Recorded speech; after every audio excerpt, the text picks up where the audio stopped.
Welcome. My name is Charles Carlisle, and I'll be your host for this third episode of the Couch Gambit podcast. Today we'll be discussing everything to do with crime, from philosophy to a few real-life cases, and end on a little bit of John Wick 4.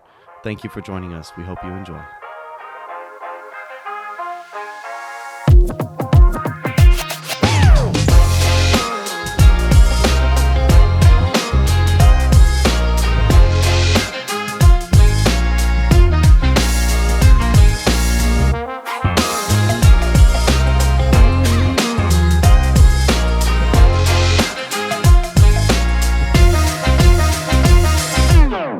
Welcome back, everybody, to the third episode of the Couch Gambit podcast.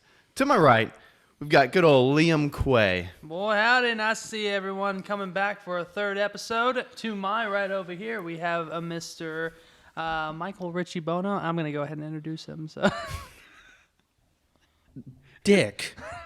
Hi, guys. It's Michael Riccobono again. Or Riccobono. Really, doesn't matter how you pronounce my last name. It doesn't matter. Because in middle school, they called me Riccoboner, so honestly, improvement. And then in front of me, my least favorite person. that's fair enough. The 4-year-old laughing in my brain is just laughing at that old joke because I was thinking exactly that when you said it. Okay, all right, I'll try. We're doomed. Yeah, I'm Jacob. How's it going? Why? Do we want to start this? What is this? No, this is perfect. That's just the right amount of trash. Okay. Thank you for joining us again. We're going to be discussing a little bit of crime today. I'd like to focus on some of the recent developments over the past couple of years. We've had a lot of developments after COVID happened, including a lot of bail reform in several different cities and states. This tends to be related to an increase of crime. We've seen in New York City an increase of 22% of violent crime or serious crime from 2021 into 2022. How do y'all feel about that? I mean, is this something that should be pursued in terms of altering the bail reform system, or maybe it's misguided in a few ways? I mean, look, it's definitely misguided in a few ways. I mean, considering, it seems nothing is improving and things just get worse, right? Now, I am not a very smart man, so I would not really know the best way to tackle the situation, which is why I surround myself with far superior individuals when it comes to their intellect. But yeah, no, it seems like there needs to be change. As for how radical it needs to be changed, or maybe it's just small nudges of change, I'm not sure right now. Well, there's kind of a common misconception with people who view jail as something, or prison as a tool for reformation rather than punishment, and that's never been what the prison system was about. It was never about reformation. The steps to reform people has only been a pretty recent development. I see. And so this whole idea of how it should have always been, or that it's been a failure of reforming people, it's just not the case. It's been very successful in keeping people out of the general population, which was the intention in the first place. And now that they've gone and swung the pendulum the other way to try and release people and encourage them to go into voluntary programs for alcoholism, drug use, that sort of thing, it's viewed as a more compassionate solution. But I think personally that it's a misrepresentation of what the system was supposed to be. Yeah, you got a lot of career politicians and people in the system that view that as the more, like you said, they view it in the way more compassion sense. And on their perspective, I don't even know if they really believe that. It's hard for me to say like a career politician views that the prison system, the law system, the justice system as something that it should be, as much as it is like a political move, if that makes sense. Like there's so many like career politicians that are out there that are going to view these criminals as maybe potential voters, and they're going to want to be as generous and kind to them as possible because maybe it makes them look good, and they're not really looking for a solution. getting dangerous people out of the population and keeping them in jail, potential death penalties, stuff like that. They're not looking into those situations. They want to appear a lot more generous and compassionate on their side, but it's not fixing the situation. It's making it worse. It's putting more violent people out on the streets, and on the basis of compassion. Absolutely. And it's funny because the way that a lot of these programs are represented are that the bail reform is intended for people who don't commit violent crimes. However, the effect has been that people accused of armed robbery and things of that nature were either arraigned on lesser charges or were caught in this whole wide net of bail reform.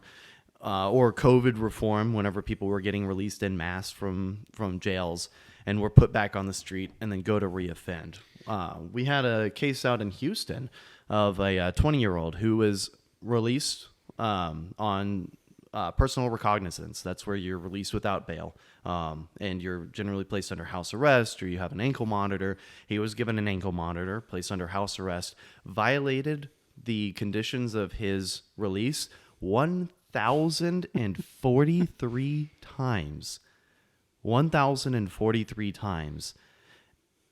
And then was finally rearrested, and the judge lowered his bail from I can't remember what it was originally set at, to $5,000, which is literally the minimum amount. Well, I know specifically in that case, Wow.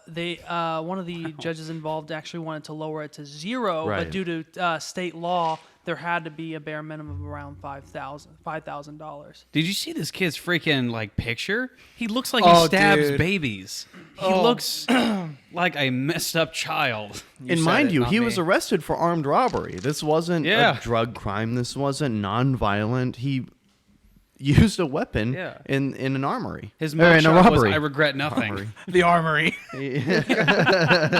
He used a weapon in the robbery and then was released on personal recognizance, violated his bond over 1,000 times, and then his bail was lowered to the absolute minimum because it couldn't be made free. So there is, of course, a point where the bail reform goes to an extreme. That's just absolutely irresponsible. You know, we have this is a program that's being implemented across the country. Chicago's got its own version of bail reform, and it's funny because the characterization of this is so skewed depending on what source you look at. Left-wing sources are saying that it's only for nonviolent crimes, that it leads to an increase in people seeking out help, and then an increase in voluntary return to court, which of course it will, because the people who couldn't make bail before were forced to stay in jail until their court date. And then those people are now being released. So of course you're going to see an increase in people voluntarily coming to court because there's more people being released. So this metric that they're using to push it is just not genuine. And that's probably one of the most frustrating things, because we can't ever have an honest conversation about this. I mean, we have a lot of programs right now for like minors who possess alcohol, or people who go through who are arrested for DWIs, where there are alternatives to community service requirements, where they can go to like Alcoholics Anonymous on their own and either have their fine reduced or compensated entirely. And I think that there are benefits to those kinds of programs, but those have to be specifically targeted. Let me ask you this, Mikey. So I know basically really like the prison system has kind of lost its initial or original kind of meaning of what it's supposed to be used for. So I guess in that sense, like, is the solution like to focus less on rehabilitation and more on actually focusing on like the punishment side of, you know, if you do something wrong, you should pay, you know, your dues essentially. And this is a really interesting one, because it gets into the debate over how we punish people for these crimes. I mean, if we're gonna focus on reformation, then we need to start taking a look at some of the more serious sentences, life without parole, death sentence, and all that kind of stuff. You know, if we have the expectation of people being able to be reformed, then sentencing them to these permanent punishments suddenly comes into question in terms of morality. It's pretty black and white whenever you look at it in terms of punishment. Yeah. You've committed a crime. You are sentenced to life in prison because you need to be removed from society. There's people, we all agree through our justice system, through the juries, that the person isn't suitable for to live in society anymore. And so we keep them secluded, and then we let God deal with the rest of it. And I do know that, you know, people obviously argue, well, at least maybe not in the case of, you know, murder, but, you know, oh, well, this person made a mistake, right? Allow them to learn from their mistake, and then, you know, allow them to come back to society with, you know, renewed purpose. But there needs to be a punishment for that. You need to be able to fear the punishment. That's the whole point of what. That's the reason why we have laws in the first place. You can't commit this crime, or else you'll suffer the consequences of that crime. If we don't have consequences for these actions, then people are just going to do what they want willy-nilly. And if you don't have genuine consequences, if you have people getting people off on bail super easily, if you have people, politicians or celebrities paying for people to get off of bail because of quote-unquote compassion, there's not going to be a lot of genuine fear of the actual consequences of it. The example I was talking about before we were actually on the podcast is when I was in high school, and they started kind of reforming the rules of high school a little bit to where, like, you know, like back in the olden days, to where instead of detention, you had a big freaking stick with holes in it that they would spank you and it was a whole thing, and like there's a whole system you can go down. And like, is that abuse or not? I don't think it is. I don't think spanking is abuse, but that's a whole thing. That's a whole different aspect. The punishments for mouthing off in class, for disrespecting your teacher, went down significantly, and even then, like, some of the teachers didn't even enforce punishments, and so it just got easier and easier and easier to diss a teacher, unless you had like a specific teacher who was like, I'm not tolerating your crap, and so none of the kids feared the actual punishment, and it's the same thing within the society. Well, because at such a young age, you know, you with your supposed authority figure, if you can disrespect your authority figure at such a young age, I mean, you're going to come to the mentality of, well, I can just, like, that's just how it is. Yeah. Right? There are no repercussions to bad-mouthing or ignoring direction or order from who is supposed to be my authority figure. Yeah. So, big oof. No, because I actually remember, like, when I was younger, teachers, there was really no real punishment, at least nothing that was so severe. Yeah. Right? My father, he quickly took that mentality away from me. Yeah. Swiftly and efficiently.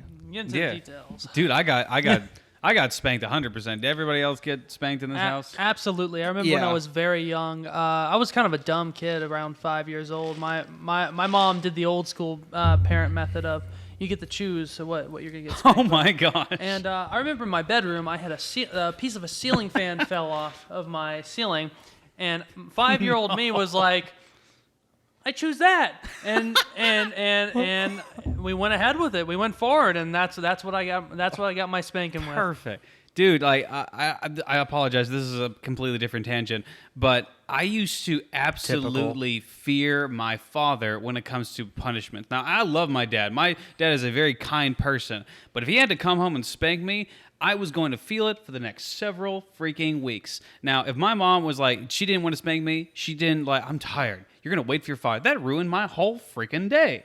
Because that means I got to wait for my dad to come home, ruin his day, because he came home happy, ready to relax. Now he's going to whip my butt, and I'm just going to die. You got something, Mikey? Yeah, Sorry. so what I'm getting from this is that corporal punishment is the official stance of the Couch Gambit podcast. 100%. Yeah, prison beatings, that's the most effective treatment. Yep. Perfect. Yep. Oh, yeah. Based. Based. Oh, crap. FBI, please don't. I'm sorry. What is I that? promise I'm not a terrorist. Signalant, Michael. So this is, I would actually be really interested to see some long-term studies of the benefits of prison programs or specialized facilities to send people to, reopening mental health facilities, for permanent residency, that sort of thing, but in a more ethical way, of course, than what we've seen in the past. Yeah. And that's where it gets really difficult, because a lot of these places are holes where somebody gets locked in it, and that's it. There was a prison, or a jail, just a county jail in Georgia, where a man was placed in a cell for 2 weeks waiting his trial, that he was determined to have schizophrenia, thrown in this cell that was disgusting. It was infested with rats and insects, and he ended up dying because of the conditions of the cell. And this is a county jail. This is local government stuff. This You was know, before the trial. yeah. He was just arrested awaiting trial, and it was for an assault case. I mean, it was. So we have major issues that still persist to this day, of similar stuff that caused these mental hospitals to shut down in the first place. But I'd really be interested to see some long-term studies of rehabilitation in prison. Potentially some volunteer cases where somebody's put into a bunch of prisoners who are low risk of violence and that sort of thing, who are thrown into a faux society, how, like, set up a little city block where they all have jobs and roles in their own little living quarters, and see how well that they can interact on a daily basis, driving to work and that sort of thing, see how well that they can do. And this is off the top of my head. I don't know how. And again, this is for people like low risk, Right. low risk Very low individuals. Yeah, obviously. Right, and there are some punishment, because I'm not fully on board with this whole everybody deserves a second chance sort of thing. Oh, absolutely not. But it's hard to try to square what we consider to be cruel and unusual punishment with death penalty, life in prison, and all that kind of stuff. If we're wanting to keep somebody alive for the rest of their life, and lock them in a little room to reflect on the worst thing that somebody can do that they committed, and just have them sit there and wallow in their misery for the rest of their life, is there a purpose other than just everybody else's satisfaction that they now have to do this for the rest of their life and then die? Now, I'm Texan. We, have guns down here? Generally speaking, I feel like most of us in this room, knowing everyone's understanding of the situation, would support the death penalty in this situation. But what are the crimes? Because we all know that not every crime's the same, even though quite a few people go to prison for crimes that are very differing. Where do you draw the line in, okay, you need to be, sooner? Well, I think for me the line's simple. It's rape, murder, pedophilia. To me, any crime outside of that is really not worthy of the death penalty. Of course, there's other crimes that fit into those three categories, but basically those three in particular are the ones that I draw the line at. Maybe in this instance, I don't know, murder might be down a little bit down here for me. It's still you just still deserve to die for me, but rape and pedophilia are right up here of you deserve. Real quick, because my thing is, and obviously people will argue, well, I mean, the death penalty should just not be a thing in general for no matter what you do, and it's punishment enough that they have to live with this mistake. The problem with that mentality is that let's say yes, they're locked away forever and they're in their cell. Most people would wallow in their misery, right, for what they've done.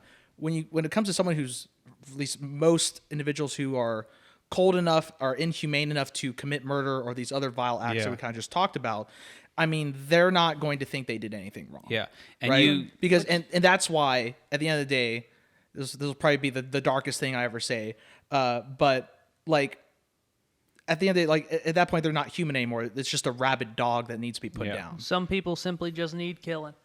But no, this is interesting because I actually had a discussion with my dad on this issue the other day, and he was talking about justice, specifically in the case of the death penalty. And he wanted to kind of get all philosophical about it. He was saying, it's funny how people are so quick to want justice for other people, but when it comes to themselves, they want mercy. And I was like, well, yeah, No shit. Like if I was a murderer and I got placed on trial and my potential punishment would be the death penalty, Yeah. then my self-preservation bias will step in over any reason Yeah. and say, "Hey, And also, like spare me a bit, all right?" right. And here's the thing: the average human, right? Like selfish creatures, right? That's just what we are. Okay. Like the moment, like yes, we'll obviously like cry out in defense of, of the, of justice or whatever, right? Of this person shouldn't get away with their crimes, but again, like the moment that you made that mistake, Yeah. right? I mean, obviously, like, well, it was a mistake. I've learned from my mistake. Please give me mercy. All that stuff. I mean, look, there needs to just be the one line, right? For each kind of like crime that's committed, right? I don't care if like if you genuinely are upset that like you regret actually doing it. The fact of the matter is you did it and you have to pay your dues. Yeah. Right. But again, I don't want to focus too much on what I said before about take down a rabid dog. Let's go back to like the people who can actually be reformed. We live in a civilized society, and that society has to abide by those laws. You can't just make an exception for this one kid because he feels bad about it. Yeah. That same kid has to suffer the consequences of their actions. Now, I do want to add real quick before we jump to the next topic that while I do believe in the death penalty for those specific crimes, I also believe that we need to be very, very, very careful when pushing those charges on individuals, because it can be abused. There could be cases where the person isn't guilty of this crime and we just put him to his death. So I think that when it comes to those specific crimes, when it comes to the death penalty, we need to really like be Right, good but with that's our how. judgments. Well, we have the innocent before proven guilty aspect of that. Like that's already set in place. Oh, yeah. Like I think what we're all saying is like the punishment needs to be clear and it needs to be feared and understood, and there doesn't need to be an exception for people who feel bad about it. So I think that one way that, because that is the most compelling argument against the death penalty, in my opinion, is that people who are wrongfully accused could be put to death wrongfully.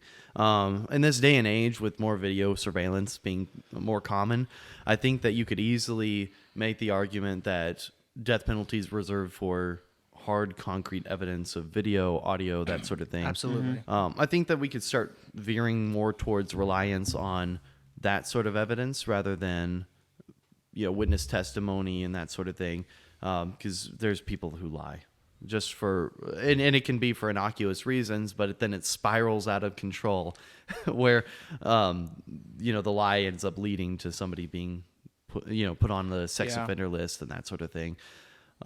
What my question is to you guys is, do y'all believe in true redemption of somebody who commits a violent act like murder, even premeditated, the worst kind that you can imagine, and then truly has a coming to Jesus moment where they say, I'm never going to put myself in this position again. I'm going to commit my life to doing good for humanity and society.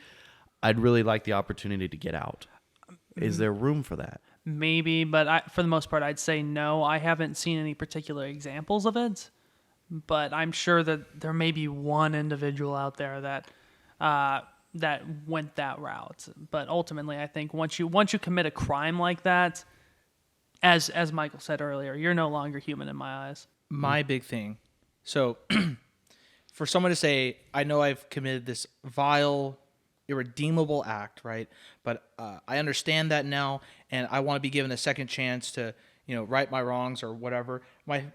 Here's the thing: if they truly, genuinely believe that they wanted to correct the mistake, they wouldn't ask to leave, because like, if you truly believe that you can be redeemed, then you wouldn't ask to leave. You understand that what you did was one of the most vile things you could imagine doing, and so you have to basically pay and suffer the consequences and stay where you are and redeem yourself that way. Okay. Yeah, That's fair. my answer to that. Okay. Man, as a Christian, I would,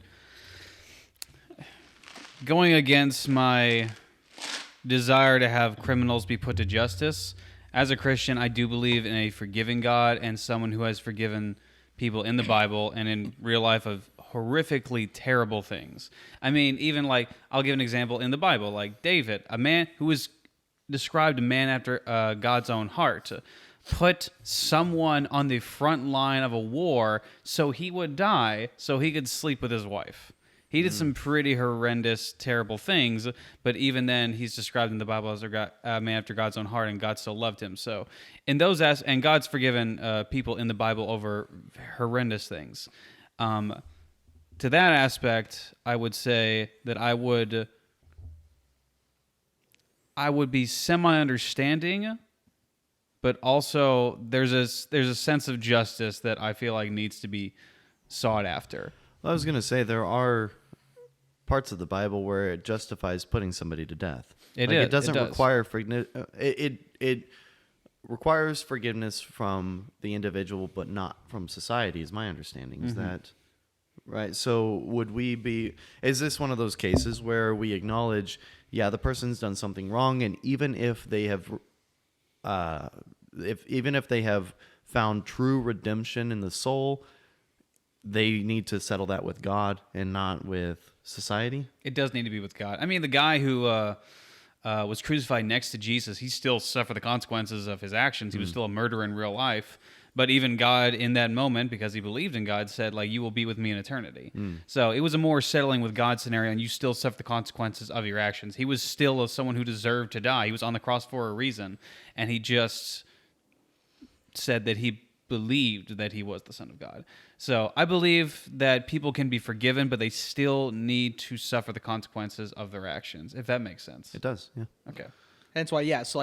And I guess to expand upon what I was talking about before is like, yeah, in a way, that's, settle it with God essentially, right? You can be forgiven in that sense, but you can never, you don't get a second chance to go out into society. Yeah. Like yeah.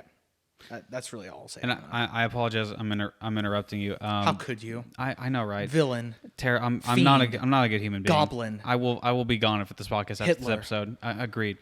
Wait, hold on. Wait. Hold up. You heard it here first, folks. Crap. Here we go. Cancellation. Here we go. Third episode. So there was this. I don't know the real specifics of this podcast. Hold up. Crime.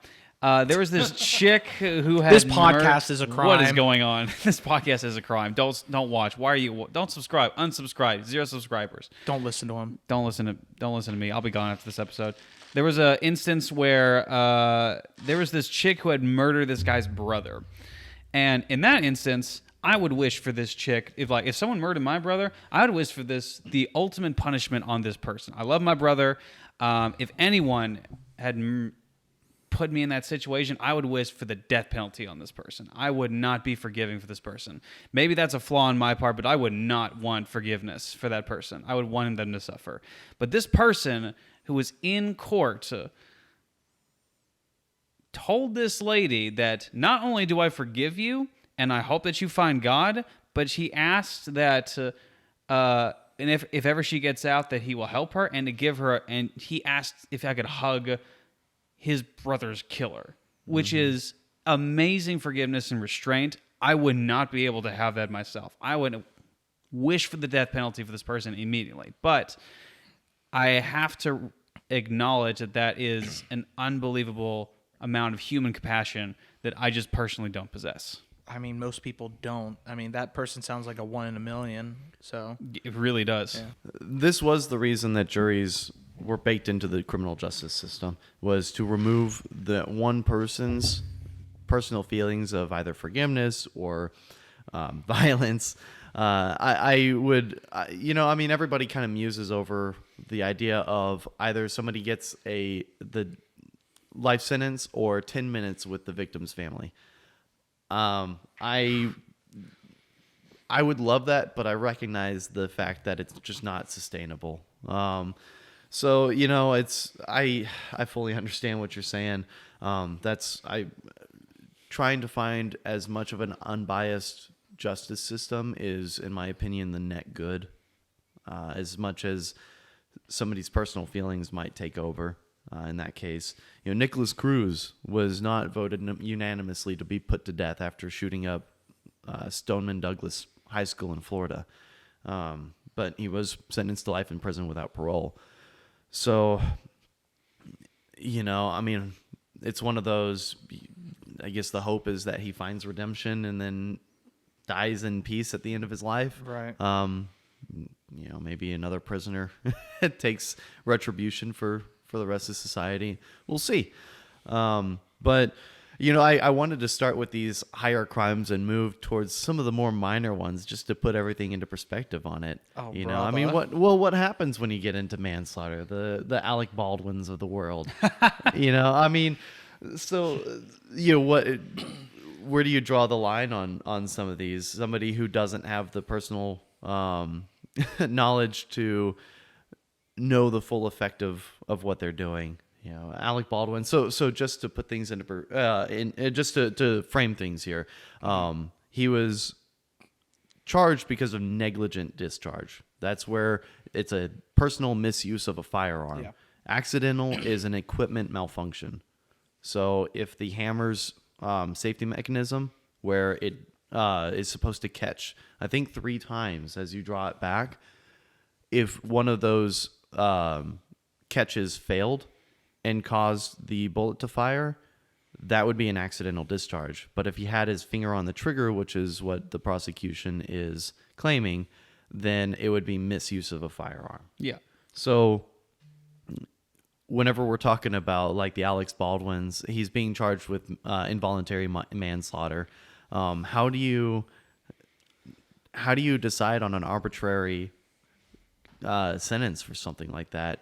There's no minimum. The firearm enhancement was deemed invalid because it was passed after the shooting actually took place. So that has been dropped. He's only being charged with involuntary manslaughter. That's my fault. Sorry. Oh, sorry. How could you? I ultimately guess in that case, like,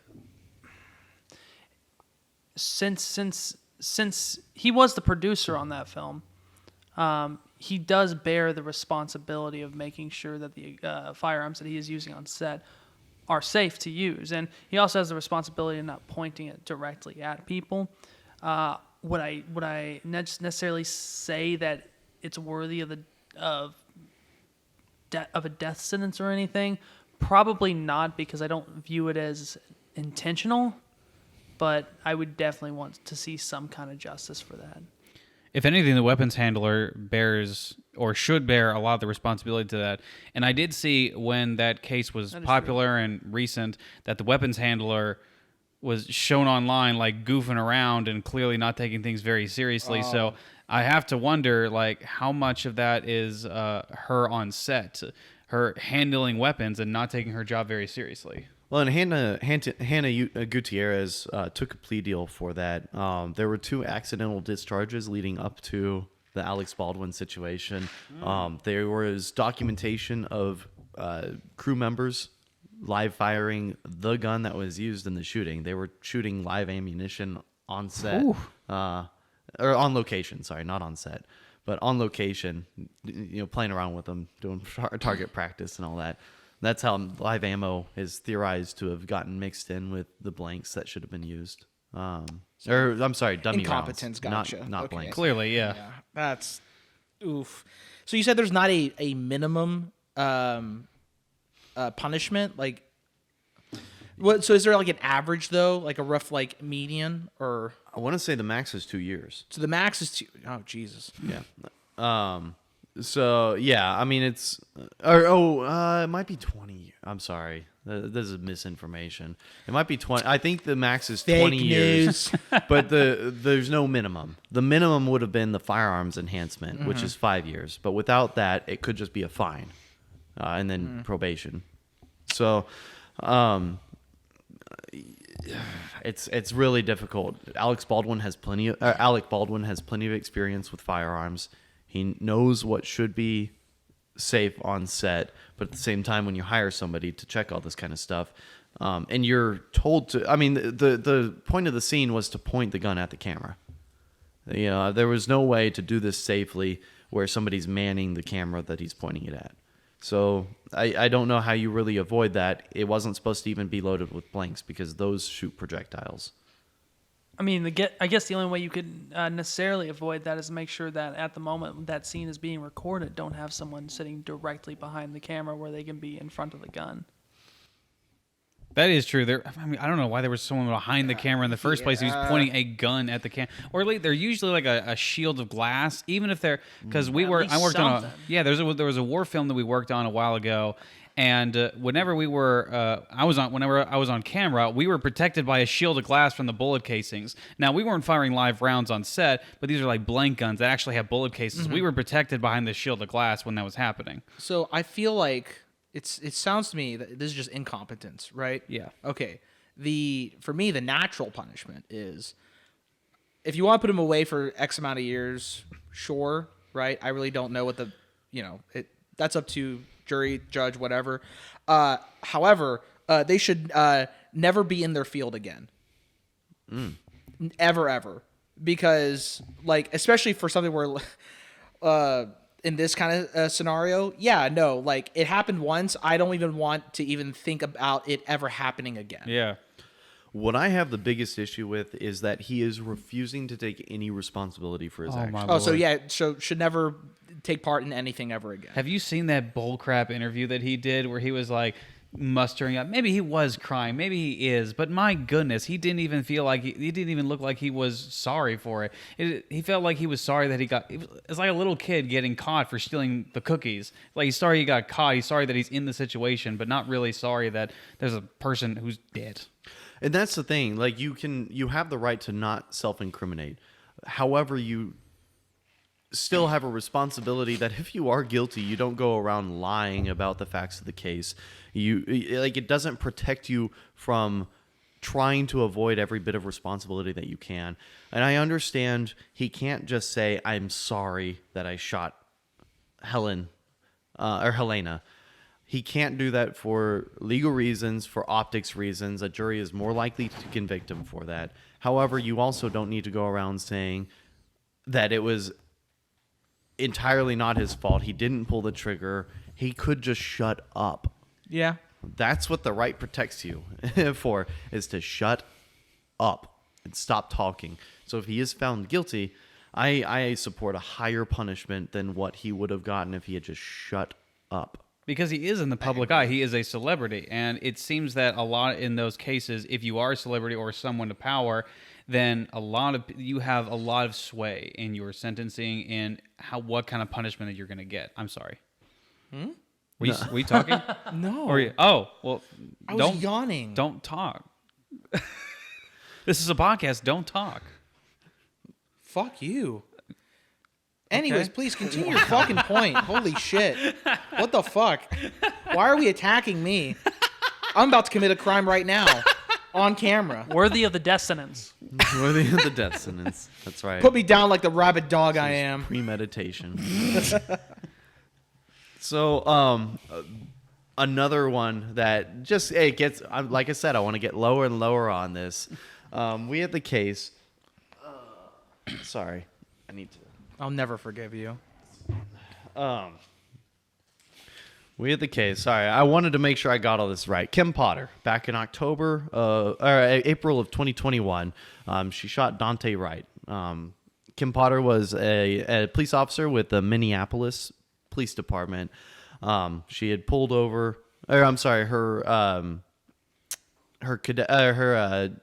officer that she was training pulled over Dante Wright, and during the course of the traffic stop, they determined that he had a warrant out for his arrest. They called for another unit. The other unit arrived, and whenever they were attempting to pull him out of the car, he started fighting with them, got back in the car, put it into drive, and then started taking off. She yelled, "Taser, taser, taser." In the body cam video, you can see that she had her firearm in her hand and shot him once. He ended up dying after he put it into drive, took off a little bit down the road, ended up getting into a car accident with another vehicle, and then died. the legal arguments on each side, defense was saying that it was purely an accident, which is not what the law is intended to punish. They're arguing it's the same level as somebody who accidentally gives somebody food that they're allergic to and they ended up dying as a result because she didn't intend to draw her firearm, thought that she was being safe by drawing her taser in her mind, and accidentally shot him. That she did all this subconsciously and did not mean to do it. However, the prosecution is argued, she was convicted of first and second degree manslaughter. The prosecution argued that it was a mishandling of a firearm because she should have had the personal awareness to know that she was holding her gun instead of her taser. My thing is, I kind of side with that personally because, I mean, you've undergone, training for, I actually don't know how long you go through training, but like how long was she an officer for? Or I believe that she was an officer for over 20 years. Oh. Here's Okay, go on. the little twist on it. Give me the twist. She was originally trained using cross draw, which is where you use your dominant hand to draw your firearm, which is on your hip, or your taser, which is across your body. Right. But you're using your right hand to draw for either one of them. Sure. The department recently changed their policy before the shooting to where they use straight draw, which is where you use your left hand for your taser and your right hand for your gun. Sure. She had been trained to use her right hand to draw either way. Right. And so she grabbed the only thing that she could access on her belt with her right hand, which was her gun. Do you think that? But the motion still is, she usually goes for. Mm-hmm. Yeah, I'm still, even with that twist, I still think. It shows a severe lack of self-awareness of what's on your person. Like, I get it. I totally get, how recent was the change? I want to say it was within 6 months of the shooting. They have to go through 1 year. I'm sorry.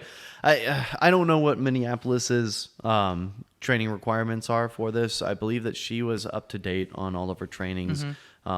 Typically, it's, I think, twice a year for range qualifications, Right.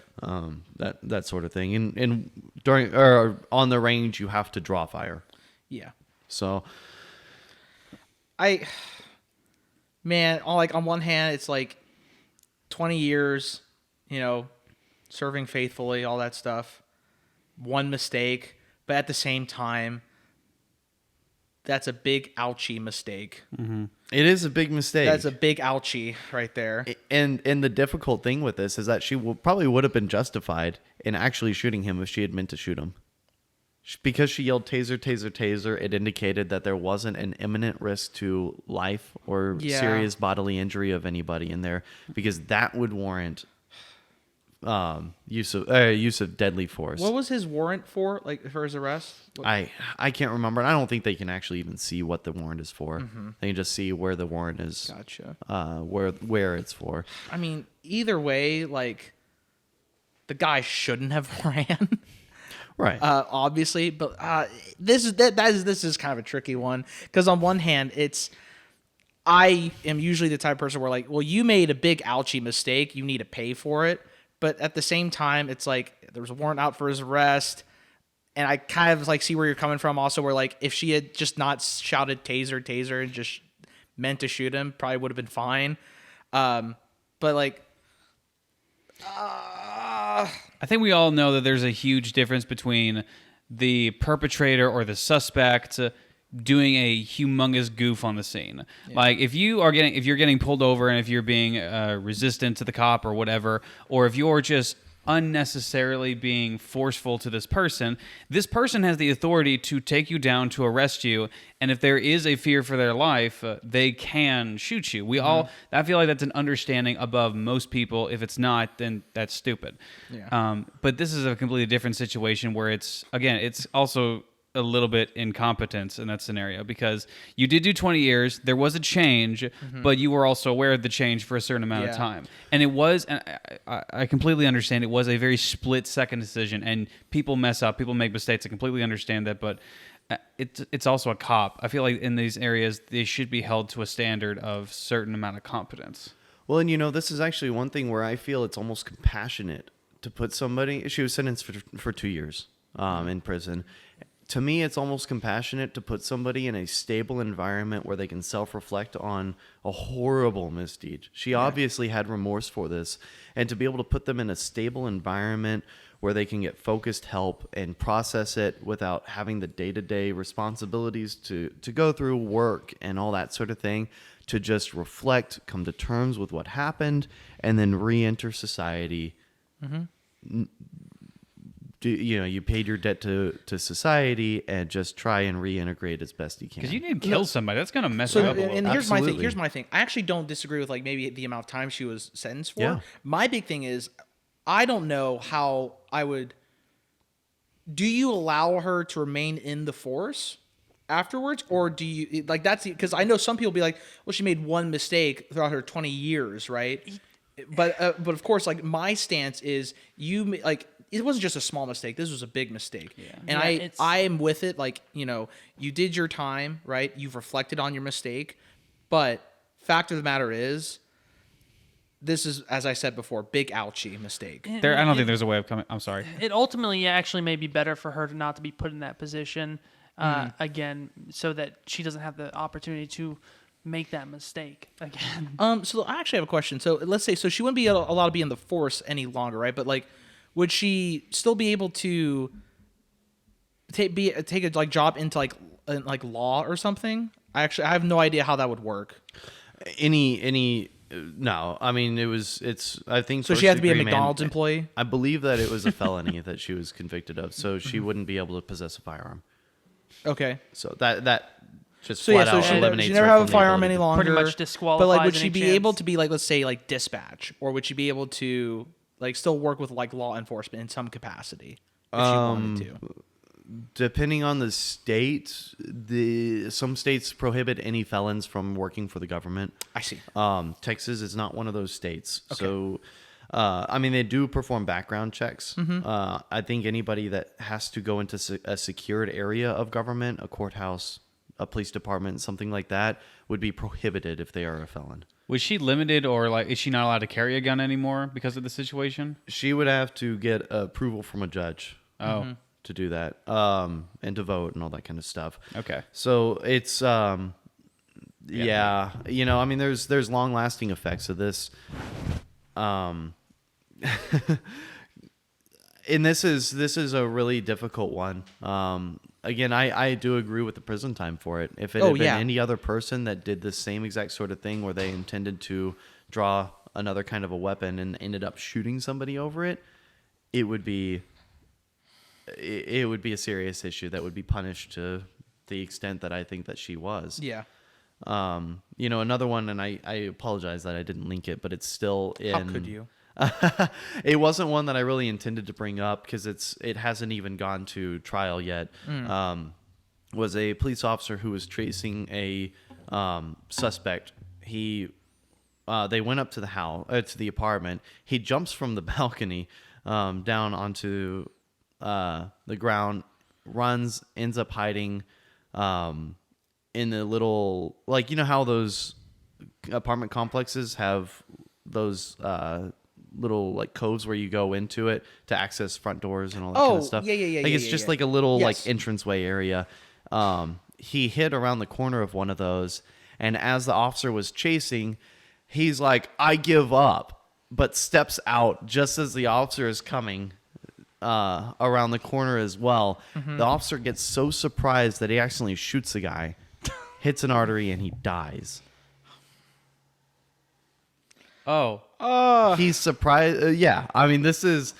We don't have to get into it too much God. because I didn't link the video or anything like that, but there's body cam footage. This is exactly what happened. The guy hid, decided, there's no way I'm getting out of this. And as he heard the officer come around the corner, he stepped towards the officer, said, "I give up."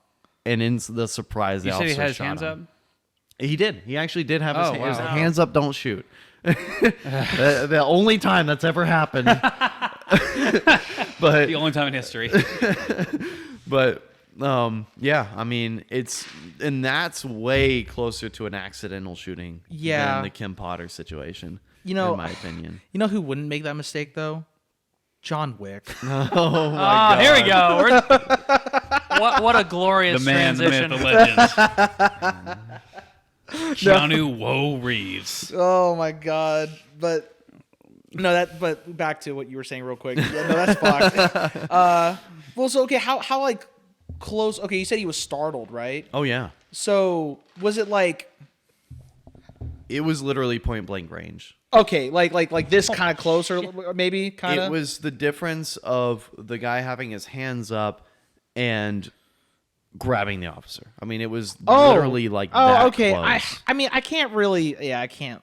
It's hard, man. That's one of the hard ones. I'm not gonna ask anybody to make a hard. I'd have to watch judgment the on video, it. Yeah. right, to like kind of formulate my own actual like opinion on it because I haven't seen it. So. Maybe even a few times, because that really is a complicated one right there. I mean, are we talking like literally like right next to Damn. him? Like they could have hugged. Like it was. That's cute. That's very. well, And maybe it that's wasn't. maybe that's what he was going for. He's like, I give up. He gives him a big hug. Call it a day. Just observe the situation. Oh, that was cute. No, Yeah. let me. So, but since I kind of made that transition, so John Wick, right? Well, I have a quick question. Make that transition 5 minutes later. Now we're back. I'm just saying. So, like, because I remember, like, I mean, can you ever truly forgive someone for murder? I can forgive John Wick. Oh yeah, I can, dude. Yeah, I but don't- he kills puppy killers. I don't think every assassin he killed was necessarily a puppy To killer. be fair, John Wick has a high body count, and not in a Chad way, but more in a well, kind of in a Chad way when you think about it. And, I don't know. That's pretty Chad. I don't know. That's like extra Chad. He's a former Giga assassin, Chad. though. Yeah. I don't Have know. you seen his jawline? That's Giga Chad. With the amount of people he's killed, I'd at least be like, And most of them like maybe a little bit of jail time. Yeah. That'd be just. Granted, he does kill a lot of bad Dude, people. he is now the bubonic plague. He's killed more people than that plague. Like that guy definitely deserves jail time. What was the body counts in all the movies? Granted, I haven't seen the second or third, Baba so Yaga Blasphemy. plague. most of the deaths I haven't even witnessed. Bro, I walked into the fourth movie with no clue of what was going on. I just enjoyed it. so many people are dead because of this guy. And that's just for 4 movies. That's not even considering the fact that he had that reputation beforehand. You know, before the fourth movie, they racked up his body count. Just from the first 3, it was 238. Oh my god. You know the fourth It was one, like unreal. And I think that just in the fourth movie alone, he exceeded that body count. He no, I probably was doubled about to say, like, In I'm the pretty fourth- sure. Probably doubled it. In the fourth movie, he killed precisely 140 people. Oh, my my God. god. So add that on to the. Add that on. Jeez. So how many did you say he killed in the? You'll have to look it up. first I think three? Okay, I think so- it was in the 230s. Just do, Hold on, John Wick We're total. doing the math. Okay. So Just do John we're Wick doing total the death math, not count. the math. Yeah. I feel bad for this transition Hold now. on. Now we're doing math. We're Body talking about the count, Yeah. compassion Wick. between both law criminals and police, and now we're talking about like the death, the massive body count of John Wick, And why we forgive him. and why we totally forgive him. It's true. 439. Yeah. Okay. Okay, That was so pretty someone close. kills 439 people, And it's Keanu Reeves. and it's Keanu Reeves in particular. Do we forgive him? Self-defense, granted, man. that takes Exactly. that takes the death sentence out of the equation. Yeah, I mean, Um, if you went through every single one of these individually, he, I mean, some like what 3 of them were vigilante. But there's definitely been a few of those where he's like stealth kills, where he has Well, like that's this true. guy named Yeah. Maurice, who's literally Yeah. just guarding this guy because he's paid to guard No, this guy, and he just That's gets true. well, the bathhouse but no. man Here's the goes. thing. In the first Yeah. film, though, he did show compassion for what was his name? The fat one. Yeah, you're right. Was he it did. Boris or something? I don't even remember. Yeah, but then he goes in and then he And then he starts slams fucking- somebody's face into a the sink fucking 20 sink, times. yeah. So he has like- compassion for this Well, guy, no, not but for this guy. wait. But that was one of the guys who like that's the right. puppy He did try killers. to- You know. No, Or was who he? robbed oh, him? he was Yeah, one of the puppy yeah, killers. yeah. Ooh, that's I know true. my movies. I know my characters. I'm smart. I'm not, but yeah, no, he was one of those assholes, you know. But yeah, no, John Wick killed many people, all justified. in very brutal way. Like the fourth movie. Suspend your disbelief for a second. He has a gun, and the bullets of this gun explode on impact. He sends Dragon a breath. man Yeah. who they explode on impact. It just sends this man who's still alive and on fire, screaming bloody murder into the distance. Yeah. Who maybe this guy? I am not providing an excuse for the people that John Wick kills. I'm on John Wick's side, but again, what if this guy just wanted to kill John Wick because he needs in to the second film, get though, his Cambodian child out of the sweatshop? In the second film, dude, he shoved the fucking pencil in the guy's fucking ear. Oh, Yeah. like, oh my god. But that was self-defense. That was in the second one where they were all. I know. after Well, him. I'm not saying it wasn't. I'm just saying, like, you want to talk about brutal deaths. You're saying Yeah. he killed him with a fucking pencil? I once saw him kill three men in a pencil? bar with a pencil. A fucking pencil. God. Yeah. They're Great movies. I know the movies are so good, and like what's so awesome is that like John Wick is hyped up, like in the first film, right? Especially, he's hyped up as if he's the fucking villain, as if he's the antagonist, right? To this fucking Russian fucking mob family, okay? Like, it's all set up so beautifully. John Wick 1 is still, I think, this and that and 4 are my two favorites, I think, right? I like 3 without and 4 are question. real close for me, man. 3 scratched that itch. The opening scene alone was just gold. Gorgeous. But 4, man, they put so much effort. I can't even deny it. They nailed 4. They I turned think- into a video game for a second. It was so I do good. think out of the 4 films, I think Vigo, who's the first antagonist, right? The dad of the stupid kid Yosef, I think, who killed the puppy. Vigo's, I think, my favorite antagonist out of the 4 movies. Personally, I still love Vigo. I'd agree with you on that. Also, rip in pieces the actor who played. I don't remember his name, but yeah, he passed away. all he right. did. Yeah. I don't remember his name. You can say it's disrespectful, by the way, but like, it's whatever. We're not here for reliable news sources. We're the Couch Gambit. We're here to drink some of this and a little bit of this on the way. Mostly the alcohol. Mostly the other stuff, yeah. But yeah, no, Vigo's probably my favorite antagonist. But this I most love recent him. one, the fourth one, he was pretty dude, close. Kane is so cool, while the Marquis is such a bitch. Yeah. He's despicable because Yeah. he just sends this blind guy to go fight for him. But now I will say, his introduction was pretty good. That was actually a well shot scene, and I thought the line delivery was pretty badass with the hourglass with like the sand, like measuring the time, right? Of like when the hotel would be exploded. He's like the hourglass is simply an echo of my waning patience. And I was just like, on one hand, I think that's such a great line, but on the other, I hate your accent.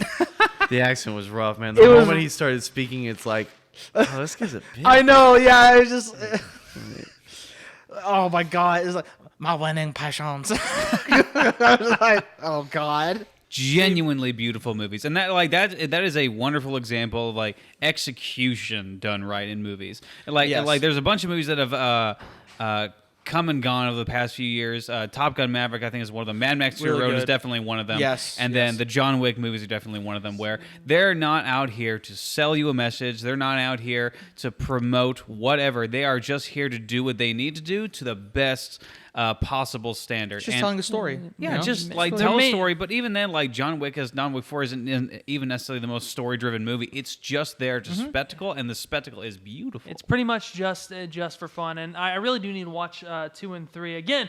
My intention was to watch them, but then I was invited to watch 4 with you guys, and I was I think like, I all right. filled- I was sitting at work trying to calculate. I was like, all right, I've seen the first one. Do I have time to watch both these films after I? No. Okay, great. We're just jumping into it, I guess. Yes. Yep. Now, I will say, upon the first viewing of John Wick 4, I think this is just because it was like midnight when I decided to watch it, right? I did have some action fatigue. Holy Oh, shit. absolutely. I was just like, it just keeps going. Yeah. It just keeps going. Yeah. But then when I watched it with my mom, yes, I watch the movies with my mom still, eat a dick. But yeah, I went to see John Wick 4 again, this time with my mom, and God, I loved watching it so much because it felt like I had more time. I wasn't as tired, but no, it was great. John Wick 4 is awesome. I might see it a third time. I'll say for the action fatigue moment, there's one point where this isn't necessarily a spoiler, where he's walking up all of these stairs. He's taking out enemies on the way. Once he finally gets to the top of the stairs, Oh, God. he's kicked I all know. the way down. And, like, Oh, my from that point, God. like I didn't really care for the long action set pieces, but at that point, like, okay, we got to do this all over again. All right, cool. Yeah, I mean, I get why they did it. Like I didn't mind it really at all upon my second viewing of the film. But I think upon the first viewing, because it was so fucking late, we were just like, please, I know how the film's gonna end. I got to go to work tomorrow, Like, man. please, oh brother. Oh, brother. But like, all right, I don't know if we necessarily want to go into like spoiler talk, but like, It's been out for a while. John Wick dies. what the fuck, Liam? You fucking, Sorry. you fucking cunt. Right, you were building up to it. We don't You're deserve being hesitant. subscribers. John We Wick don't dies. deserve subscribers. John Wick dies. Please. Unsubscribe Dies. from us. Unsubscribe. Supposedly. We don't know. There could be another movie. I'm so sorry. We deserve to be canceled. You don't see what Just for happens that. after they leave the graveyard. I'm just saying. Look, okay, since Liam decided to be the terrible human being today, I will say when Keanu Reeves did a screening, and after the screening, him and the director did a whole conference with people who saw the movie. And when the director said, "Raise your hand if you think John Wick is actually dead," and a lot of people raised their hand, and Keanu Reeves said, "Oh, really? Okay." Well, I mean, they didn't after the second movie. They also faked his death, right? No, the third one. Yeah, It was after the third one. No, so. no. I don't remember. They showed a gravestone after I think the second one. No, No. oh god, no, the second one built straight into the third one. Yeah. This Sorry, Yeah. it was after the. No, I thought you were talking about like the third one where he got fucking again spoilers, I guess. Liam. No, but Where he got was shot shown off the fucking hotel. Yeah, but he was shown Yeah. at the end of the third one to still be alive. Okay, yeah, So- yeah. I mean, I Oh believe. man, I just totally ruined. You're an idiot. I know that you had talked to me after the movie about this, and you saw the hints of his death coming. Oh, yeah. and to be clear, they're very clear on the second viewing. Very clear. But on the first viewing, I wasn't even ready for that because I expected him to die in the third one, and when he didn't die, and they set up for the sequel, my mind went, okay, well maybe they just won't kill him off then. And then so my mind wasn't even considering that he would die. Yeah. And then I missed all the hints. And then finally, once he sat down on the stairs, finally it clicked and like, oh no. Well, because as he's descending the stairs, right, and he's watching this last sunrise, right, like you see, like he's taking off his belt, which has all these like the ammunition belt, right, yeah, where all his mags would have been, right. Like he takes all that off, and you hear I think you still hear bullet casings also just kind of dropping as well. I don't remember now from the top of my head, but like basically you see he is relieving himself of the burden of the tasks that he has had to done for so long, the burden of having to constantly fight. And for that moment when he finally sat down and he was truly free, right? Like he got what he wanted, and then he could finally truly rest. And, and he got what he also wanted when he spoke with Winston on his gravestone, loving husband. Mm-hmm. He died as a loving husband, basically. Mm-hmm. I also do appreciate that they didn't try to go with the route of him just going on to live happily ever after. Oh, fuck. I mean, because there is a moral consequence of just seeking out revenge. Mm-hmm. And it's something that they acknowledged well throughout the movie, is that death was what he was accepting. That was his whole character arc. Yep. Yeah. But I appreciated that they didn't try to play into the he's immortal sort of vibe.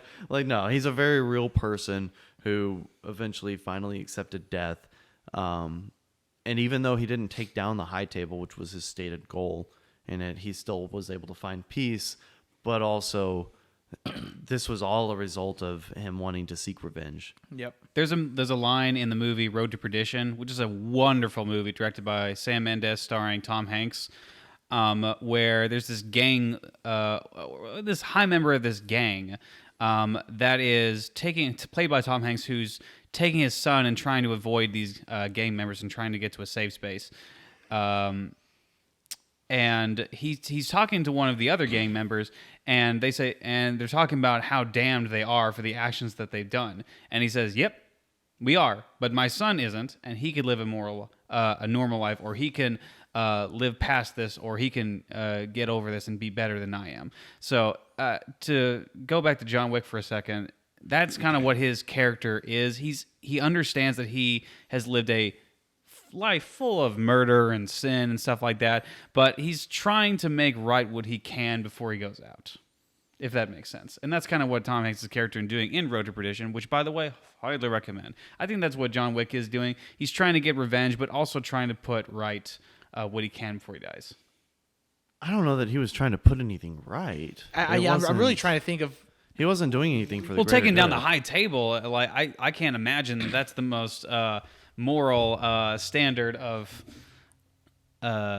governmental system in place, and he was trying to challenge them. I don't think he was trying to challenge them because it was the right thing to do. Yeah. So basically, in the second film, I forget his fucking name, but the loser who died, The most forgettable John Wick villain. yeah, sure.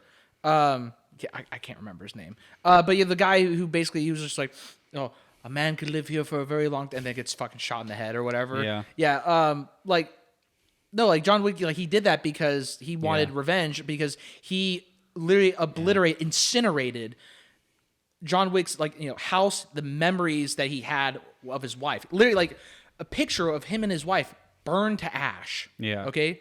Because that prick was like, he said no to me. I'm going to blow up his fucking house and memories. And then he did. And so John Wick's like, okay, I'll do this fucking job for you, and I'm going to fucking kill you. Yeah. Well, as Tom Hanks was doing that in the movie for a semi-moral standard, I don't think John Wick is really doing it for a moral standard or that it's the right thing to do. He's just he knows he's going to die, and he knows that the road he's on leads to his imminent death, and that this is where he's going. But I think he's just trying to take as many people out as he can. Yeah. And he took out how many people again?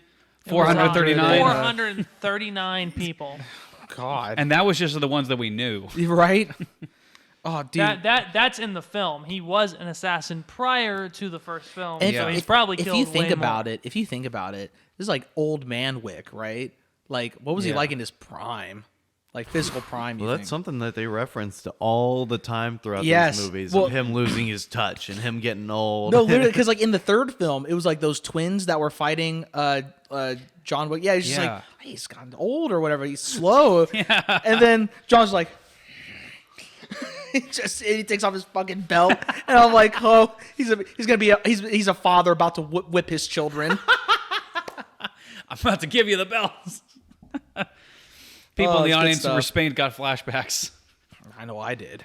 It's like, I remember that. You know, there is a theme of this, of not getting true satisfaction out of it. And I think that there is, I think that the end of John Wick was more satisfying to the viewer than maybe to John Wick himself. And this was a theme in the end credits scene. Did y'all, after the second viewing, did you end Yeah. up sticking around for it? Oh yeah. Did y'all look it up? Yeah, I know Yeah. what it is. Okay. Where the blind guy, who probably deserved redemption more than anybody else in the Yeah. whole movie, was finally going up to see his daughter and then gets killed for his sins. It's just, I think that ties together the whole purpose of the movies, the whole message of the movies perfectly. Of you've committed these horrible crimes through your life and you don't get that true personal satisfaction. John Wick didn't kill everybody in the high table. No. He achieved as much as he possibly could to finally get closure for it, but he didn't get his main goal. Yeah. Neither did the blind guy. Neither did anybody else in the. I do genuinely believe that John Wick did get his ultimate goal, which was to finally be out. I think that was the end goal was not, again, obviously, to reach what his end goal was, which is to be free. He thought killing the high table was the solution to his, to getting that goal done, but he ended up being free in a different way. And Well- I think again that's his true goal was to just finally be free and rest. But the end of the third movie was the exact same thing. He cut off his ring finger yeah. to get out, and he was promised that he would get out, and then was shot anyways for it. So he never. I mean, even the promise of getting out from the highest authority of the secret society Yeah. was rejected. to be fair, I'd have to. It's been a while since I've watched the third one because I recently rewatched the first two. I've not seen the third one again, so I'd have to watch that to be able to, be able to kind of converse more about that.